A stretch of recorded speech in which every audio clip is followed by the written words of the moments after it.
வணக்கம் நண்பர்களே. இன்றைய பஞ்சாங்கம் பராபவ ஆண்டு ஆனி மாதம் 14ஆம் நாள் ஞாயிற்றுக்கிழமை 28/6/2026. இன்றைய நல்ல நேரம் காலை 8:15 9, பகல் 10:45 11:45, பிற்பகல் 1:30 to 2:30, 3:15 to 4:15. இன்றைய நட்சத்திரம் கேட்டை நட்சத்திரம். இன்று பின்னிரவு 2:43 வரைக்கும் இருக்குங்க. பின்னர் மூலம் நட்சத்திரம். இன்றைய வளர்பிறை திதி பார்த்தீங்கன்னா சதுர்த்தசி திதி. நாளை அதிகாலை 4:21 வரைக்கும் இருக்குது. பின்னர் பௌர்ணமி திதி.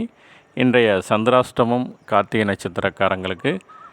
இன்றைய சூலம் மேற்கு, பரிகாரம் வெள்ளம். இன்றைய கரணம் கரசை கரணம். இன்று பிற்பகல் 3:21 வரைக்கும் இருக்குங்க. பின்னர் வணிசை கரணம். இன்றைய நாம யோகம் சுபம் நாம யோகம். இன்று மதியம் 1:29 வரைக்கும் இருக்குங்க. பின்னர் சுப்ரம் நாம யோகம். இன்றைய சூரிய உதயம் காலை 5:56, ராகு காலம் 4:30 to 6, யமகண்டம் 12 to 1:30, குளிகை நேரம் 3 to 4.